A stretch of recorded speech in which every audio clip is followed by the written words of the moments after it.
Si aujourd'hui tu as lancé ton offre bêta comme conseillé dans les précédentes vidéos afin de créer tes premiers 2, 3, 4, 5 000 euros, eh bien peut-être que maintenant tu te poses la question, mais comment je fais pour continuer à vendre ou pour vendre au prix qui est le mien? Et c'est justement tout le sujet de cette vidéo.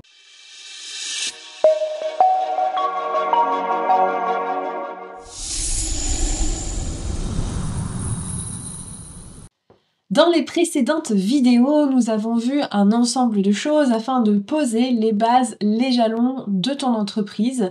Et notamment, nous avons parlé de ton positionnement, de ta communication, de ta cible et aussi de l'offre que tu devais créer pour pouvoir générer tes premiers 2, 3, 4, 5 000 euros.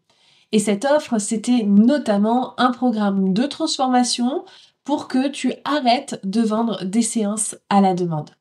Et lors de cette création d'offre, je t'ai proposé de faire une offre dite bêta, offre de lancement à un prix plus attractif que l'offre normale. Sauf qu'aujourd'hui, on est à quelques semaines de ces conseils et qu'il est temps pour toi aussi de vendre ton offre au prix normal. Et donc, comment tu vas pouvoir t'appuyer sur cette offre bêta, sur cette offre de lancement, afin de transformer tes ventes, afin de faciliter aussi l'acquisition de prospects qualifiés à clients et aussi pour que ça devienne de plus en plus fluide pour toi de vendre ton offre et ta transformation. Bienvenue dans cette nouvelle vidéo, on commence maintenant.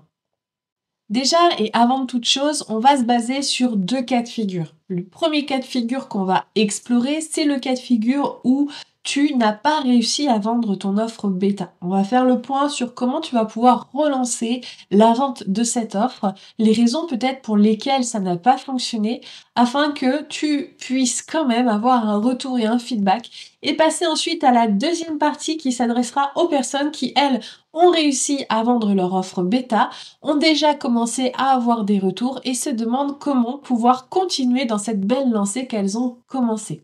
Dans un cas comme dans l'autre, moi j'ai envie de te dire déjà de te féliciter de tout le parcours que tu as accompli pour pouvoir réussir dans cette positionnement, dans cette posture que tu as choisi d'avoir pour ton activité parce que tu as décidé de réussir avec elle.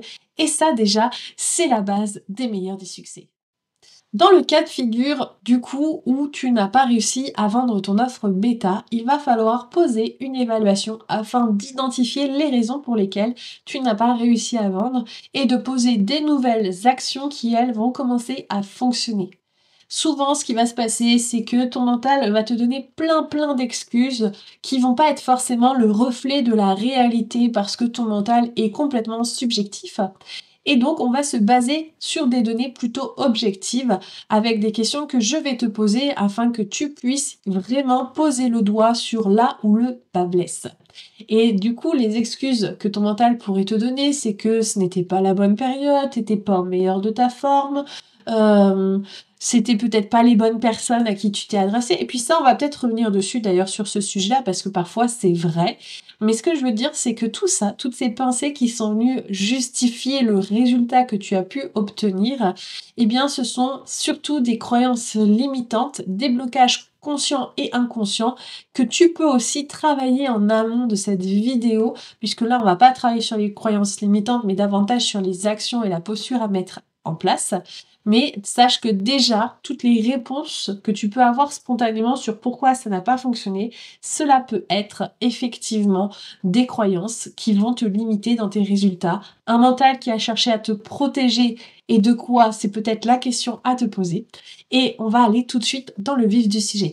Donc déjà, la première question que j'ai envie de te poser, c'est où as-tu communiqué sur ton offre bêta? Donc où c'est vraiment des lieux? Est-ce que c'était sur Internet? Est-ce que c'était dans le monde physique? Auprès de quel type de personnes as-tu communiqué? Est-ce que c'était à la sortie de l'école si tu t'adresses à des mamans? Est-ce que c'était dans une salle de fitness si tu proposes justement des régimes alimentaires spécifiques au fait de prendre de la masse musculaire? Ou est-ce qu'au contraire, tu as été dans des endroits où c'était pas forcément qualifié, où tu n'as peut-être pas osé aller dans ces endroits-là et c'est OK, tu as le droit aussi d'avoir une certaine timidité et une certaine difficulté à aller vers les autres. Je veux dire, moi, quand j'ai commencé, c'était extrêmement compliqué de dire ce que je faisais. D'ailleurs, la première chose que je disais, c'était pas ce que je faisais, mais ce que je faisais avant. C'est-à-dire que, oui, bah moi, avant, j'étais infirmière. Oui, mais en fait, ça va pas aider la personne. Et je comprends complètement cette timidité, cette manque d'estime que tu peux avoir et peut-être que si tu identifies ça, c'est quelque chose qu'il va falloir aussi travailler et c'est OK, on a tous à travailler sur des étapes différentes, on n'est pas logé à la même enseigne en fonction de l'éducation et des expériences de vie que nous avons eues et c'est parfait comme ça. Ma question en tout cas par rapport à ta communication, est-ce que tu peux me dire que tu es sûr aujourd'hui à 100% que tu as exploité tous les canaux de communication existants afin de parler de ton offre et de ce que tu fais? Si la réponse est oui, félicitations, on va pouvoir passer aux questions suivantes.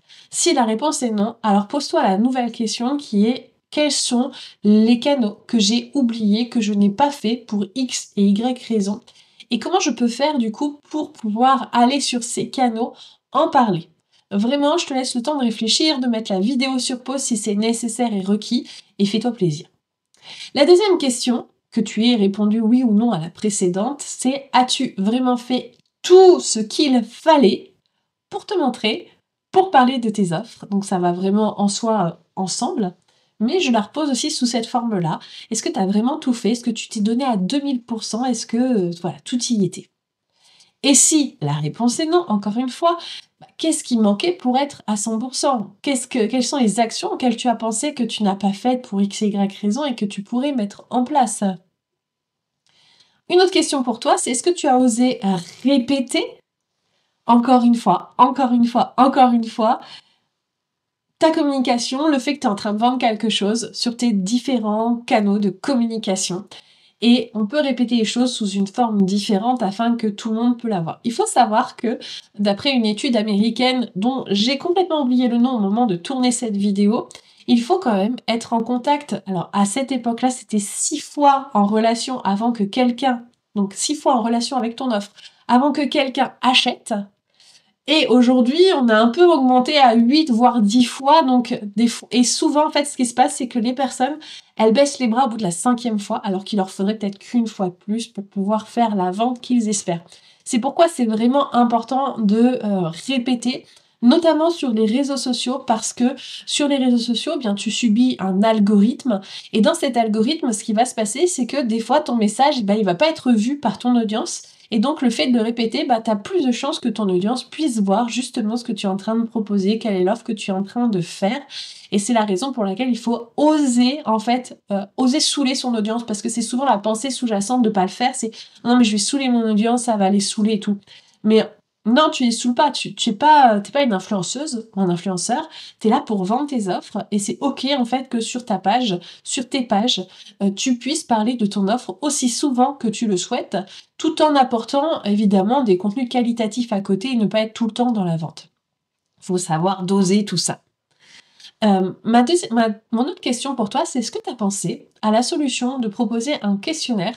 Déjà, d'une part, pour connaître davantage ton audience, savoir quels sont les mots qu'elles utilisent pour parler de leurs mots MAUX, et de cette façon, être beaucoup plus impactante dans ta façon de communiquer, de parler de ta transformation. Et aussi, quand tu sens que ces personnes, elles sont vraiment dans ta cible de cœur, qu'elles ont vraiment la problématique que tu es en train de résoudre, de proposer, pourquoi pas, ton offre à l'issue de ce sondage, de ce questionnaire que tu auras créé. C'est à toi de voir comment tu as envie de faire les choses, mais c'est vraiment un canal d'acquisition qui est super intéressant, surtout quand les personnes ne te connaissent pas, ça permet vraiment d'échanger, de prendre la température, d'ouvrir ton réseau. On en a parlé dans la précédente vidéo, hein. Le réseau, c'est tellement, tellement important. Puis ça fait le lien, la transition avec ma question suivante qui est est-ce que tu as fait appel à ton réseau pour parler de ton offre parce que tu n'es pas la seule à avoir à parler de cette offre. Ton réseau, proche ou moins proche, est capable d'en parler. Donc quand je dis proche, ça peut être ta famille, ça peut être tes amis. Et quand je dis moins proche, c'est peut-être des personnes avec qui tu as commencé à connecter avec, dire voilà, moi je lance un nouveau produit. Est-ce que vous connaîtriez dans votre réseau à vous? des personnes qui pourraient être intéressées par ce que je propose et auquel cas vous pourriez mettre, pourquoi pas, un système d'affiliation, même si on est sur une offre de lancement. C'est à vous de voir comment vous avez envie de fonctionner avec votre réseau. Tout ça, c'est à vous de mettre vos codes et vos limites par rapport à ça. Je suis pas là pour vous dire ce que vous devez faire pour ça. Hem, ce que je voulais te demander aussi, c'est est-ce que ton offre d'accompagnement, elle est claire? C'est-à-dire que si tu demandes à un enfant de 4 ans, est-ce qu'il est capable de te dire ce que tu fais? Si tu demandes à ta famille, est-ce que ta famille est capable de dire quelle est l'offre que tu proposes? Quelles sont les transformations que tu proposes? Et si ce n'est pas le cas, eh bien, il faut que tu clarifies cette transformation, que tu clarifies son offre. L'erreur commune que font les entrepreneurs, c'est de parler plutôt du contenant, c'est-à-dire que, tu vas parler, notamment, il va y avoir, X séances individuelles où on va faire, de l'EFT, où on va faire de la PNL, où on va faire ceci, où on va faire cela. Mais en fait, les gens, la plupart du temps, ils s'en moquent complètement du contenant. Ce qui les intéresse, c'est est-ce que je vais être transformée et est-ce que la transformation qui est proposée, c'est celle que je désire?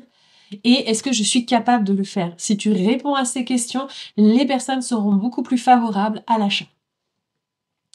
La question suivante, la dernière question que j'ai envie de te poser, c'est: que peux-tu changer aujourd'hui pour faire avancer les choses et vendre ton offre au vu de toutes les réponses que tu as données? C'est-à-dire que là, on a pu faire le point sur à peu près tout ce qui a été, fait et pas fait et qu'est-ce que tu peux changer? Qu'est-ce que tu peux transformer? C'est-à-dire que, qu'est-ce que tu as fait qui semblait fonctionner? C'est-à-dire que tu as suscité peut-être de l'intérêt, mais ça n'a pas été plus loin, donc comment tu peux améliorer ça?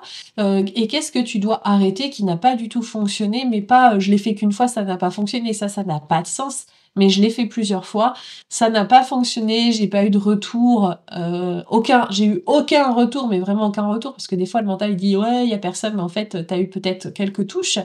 Donc vraiment être factuel, être objectif dans la façon dont tu perçois les résultats que tu as obtenus. En tout cas, tous les résultats que tu as obtenus par rapport aux actions que tu as faites et pas faites, eh bien, sont tout à fait intéressants pour enrichir ta façon et ta manière de faire et de voir qu'est-ce qui est de plus en plus facile aussi par rapport à ce que tu as pu voir.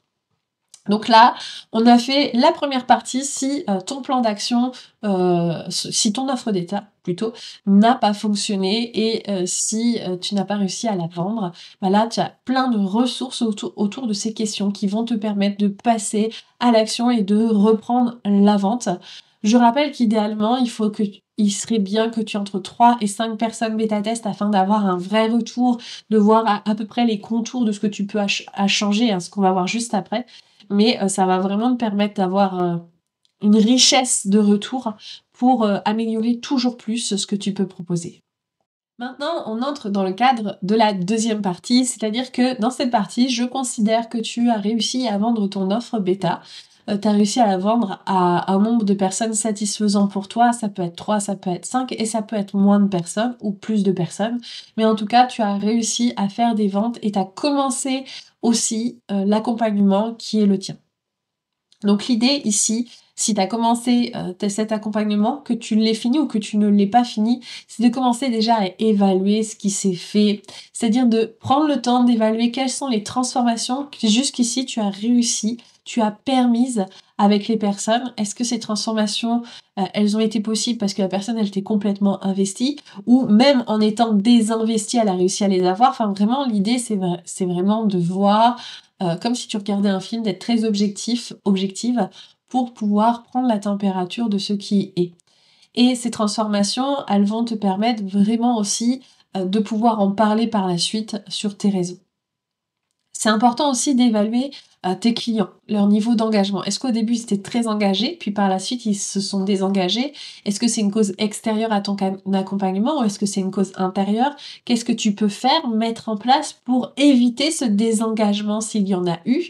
Bref, l'idée, c'est de pallier. Qu'est-ce que tu peux, faire pour que ce soit encore plus facile pour tes clients de cœur, de se transformer, que ce soit encore plus facile de suivre l'accompagnement, que ça crée peut-être encore plus de déclics. Peut-être que tu as eu en plus en cours de parcours des nouveaux apprentissages, des nouvelles formations que tu peux intégrer et donc de voir comment tu peux faire pour que ce soit encore mieux, encore plus puissant. Je rappelle que, une offre, qui va être vraiment puissante, elle apporte une transformation rapide avec le moins de douleur possible pour la personne. Et là, les personnes, elles seront prêtes à payer le prix pour pouvoir avoir ce genre de résultat. Et aussi, ce que ça te permet, cette expérience que tu as commencée, c'est de savoir quelles sont tes limites. On n'en parle pas très souvent dans l'élaboration des offres et je trouve ça vraiment dommage parce que c'est important, notamment si tu es quelqu'un de généreux, de bienveillant, que tu as vraiment envie d'offrir plein de trucs aux autres.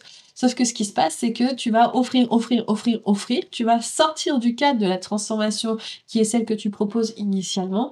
Et d'une part, tu vas t'épuiser, et d'autre part, ça ne fait plus tout à fait sens avec ce que tu faisais initialement. Je suis tombée dans ce piège-là, c'est pour ça que je t'en parle. Poser des limites, c'est dire qu'est-ce que je fais et qu'est-ce que je ne fais pas. Alors peut-être que tu es déjà sorti des limites que tu t'étais fixées initialement dans ta tête ou non, et c'est comment tu peux faire aussi pour que la prochaine fois, ces limites, elles ne soient pas franchies. Est-ce que c'est toi qui manquais de clarté? Est-ce que t'as pas réussi à être plus ferme avec la personne? Et donc, auquel cas, comment tu peux apprendre à l'être davantage?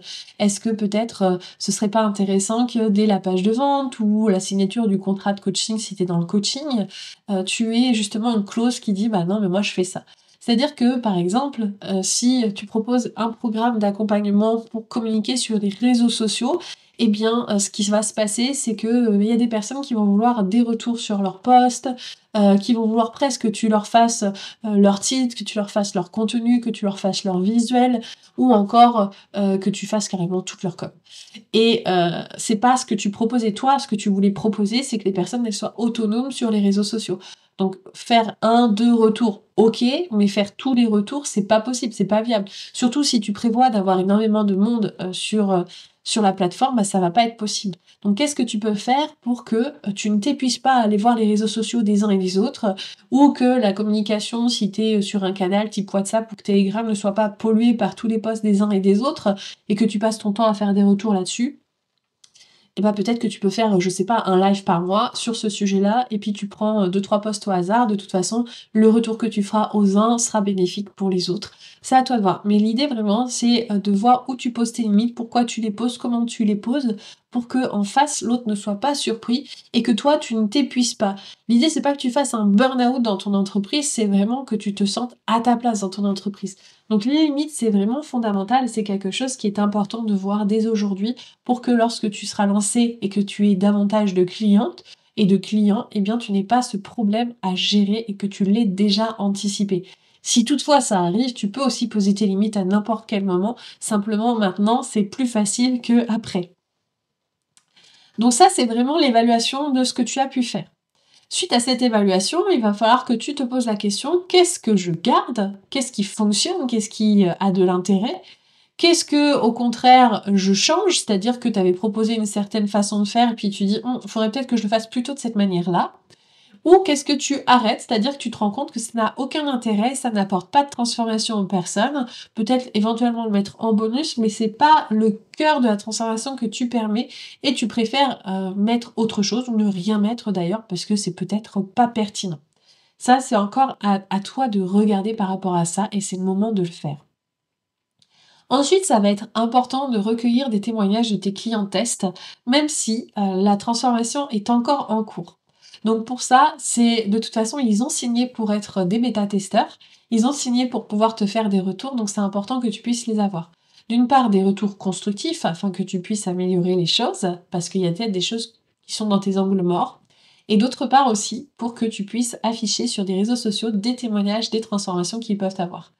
Il est possible que tu mettes en place des célébrations sur tes réseaux sociaux, enfin sur ton programme d'accompagnement, par exemple tous les vendredis. Ces jours de célébration, qu'est-ce qu'elles ont réussi ou qu'est-ce qu'ils ont réussi à accomplir au cours de la semaine et donc de prendre des captures d'écran pour pouvoir les partager déjà sur tes réseaux sociaux et enrichir du coup le fait que tu as une offre, tu as des clients, ça avance, ça fonctionne et donner envie finalement aux autres de te suivre. Attention de ne pas manipuler les témoignages, c'est-à-dire que dire que si une personne a réussi à faire une vente ne va pas dire que 10 personnes ont réussi à faire une vente alors que c'est pas vrai, mais parce que voilà, de la façon dont tu formules les choses, ça peut créer à confusion. Moi, je dis ça parce que c'est une question d'intégrité et d'authenticité. et parce que j'ai vu, des personnes utiliser des témoignages, qui n'étaient pas forcément, tout à fait justes. C'est-à-dire que j'ai vu une personne qui a utilisé un témoignage d'une personne qui est venue dans son contenant, ça, il y a aucun souci là-dessus et elle a dit que grâce à elle, elle avait les résultats qu'elle a aujourd'hui. Or, les résultats qu'elle a aujourd'hui, cette personne, c'était bien après l'accompagnement qu'elle a proposé. Donc voilà, on fait attention quand même à la façon dont on pose, les témoignages. C'est important aussi d'être, authentique dans sa démarche. Et donc ces témoignages, comme je disais, ils vont vous permettre d'apporter des améliorations peut-être que vous n'auriez pas vues et de prendre conscience aussi de ce qui fonctionne, ce qui ne fonctionne pas et aussi des transformations tangibles et intangibles que peut-être vous n'auriez pas identifiées et que vous pouvez rajouter sur votre page de vente ou dans votre argumentaire lié à votre communication. Ça, c'est vraiment pépite, ça vous permet vraiment d'avancer par rapport à ça. Et donc, à partir de là, et à partir de tout ce que vous avez recueilli, vous allez pouvoir mettre en place votre offre au prix normal.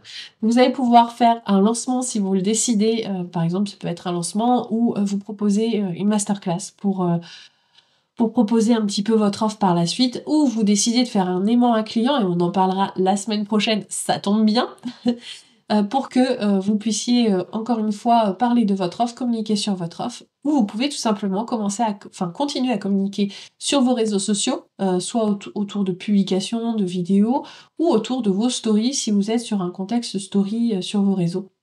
Parce que tous les réseaux n'utilisent pas les stories.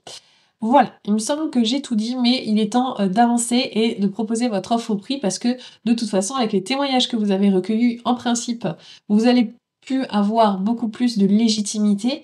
Et si vous arrivez à la fin de votre offre, que la personne n'a pas atteint la transformation que vous aviez proposée, il est important que vous identifiez 2 cas de figure. Soit la personne ne s'est pas investie à la hauteur de ce que vous attendiez, et donc il faut savoir pourquoi, quels sont les changements que vous pouvez faire, et si ça se trouve, c'est juste que vous n'avez pas attiré la bonne personne, et c'est ok, ça veut pas dire que la personne est mauvaise ou bonne, c'est juste que par rapport à ce que vous proposiez, elle n'était pas aussi qualifiée que vous l'espériez. Et donc comment vous pouvez faire pour disqualifier ce genre d'individu afin d'attirer des personnes qui le seront davantage? Ça, c'est une question à se poser. Si toutefois elle a fait tout comme il faut et qu'elle n'a pas eu les résultats escomptés, posez-vous la question qu'est-ce que vous pourriez lui apporter de plus qui est dans votre domaine de compétences et de savoir est-ce que vous lui proposez en bonus en plus pour voir si ça fonctionne déjà d'une part ou si vous la laissez comme elle est aujourd'hui parce que vous considérez que de toute façon vous avez fait votre job et c'est comme ça. Et c'est ok hein, aussi d'avoir ce genre de limite, c'est vraiment à vous aussi de savoir là où vous vous arrêtez. Évidemment, quand on est dans des tarifs normaux, proposer un bonus en plus, c'est pas forcément, idéal. C'est à vous vraiment de jauger, comment vous faites les choses. Comment vous fonctionnez? Est-ce que votre promesse, c'est aussi d'avoir 100 de réussite et donc auquel cas, si la personne n'a pas la réussite, vous lui remboursez, l'accompagnement ou vous lui proposez un peu un surplus d'accompagnement pour, qu'elle puisse en bénéficier. Encore une fois, ça c'est votre démarche personnelle, c'est votre positionnement à vous et c'est à vous d'y réfléchir dès aujourd'hui aussi pour avoir, on va dire un cadre dans lequel vous allez pouvoir travailler sans vous poser 106 000 questions. Est-ce que je le fais? Est-ce que je le fais pas? Décidez-le aussi aujourd'hui, même si vous n'avez pas le cas de figure d'ailleurs, ça peut très bien vous aider par la suite. Donc maintenant, vous avez vraiment tout ce qu'il faut savoir autour de cette offre bêta et vous pouvez commencer à vendre évidemment en utilisant votre communication parce que si vous avez commencé déjà votre communication au moment où je vous en ai parlé, vous commencez aussi à être une figure d'autorité auprès de votre audience et donc c'est le bon moment pour dire à votre audience hey, tu veux aller plus loin, j'ai ce qu'il te faut parce que vous avez attiré une audience qualifiée. Et si votre audience, elle est encore un peu timide, n'hésitez pas à en parler quand même de temps en temps parce que vous pouvez déjà faire des ventes, même si vous n'avez que seulement 100 abonnés. Ce n'est pas grave, ça n'empêchera pas les ventes du tout. C'est juste aussi une croyance que vous pourriez aller travailler de votre côté si jamais ça vous challenge. Et si le fait aussi de mettre à un prix un peu plus élevé que celui que vous étiez sur le bêta test est inconfortable, n'hésitez pas à aller travailler vos croyances aussi autour de ce tarif ou faites-vous aider hein, dans un cas comme dans un autre pour pouvoir avancer. Quant à moi, il me reste plus qu'à vous souhaiter une bonne journée, une bonne soirée, quel que soit le moment où vous m'écoutez. N'hésitez pas à me dire en commentaire qu'est-ce que cette évaluation vous a apporté. Je vais réussir à parler. N'hésitez pas aussi à partager cette vidéo à des personnes qui auraient peut-être des blocages à la vente, parce que je pense que c'est déjà pépite aussi, même si c'est pas dans le cadre d'un bêta-test. Et je vous retrouve donc la semaine prochaine pour parler justement de l'aimant à client qui va vraiment vous apporter énormément de valeur, encore une fois, mais j'ai l'impression que toutes les vidéos je vous dis ça, donc c'est ok aussi. En tout cas, likez aussi pour soutenir mon travail, me dire que vous aimez, que vous avez envie que je continue. Partagez ça, je vous l'ai déjà dit. Abonnez-vous si ce n'est pas encore le cas pour ne pas louper la prochaine vidéo.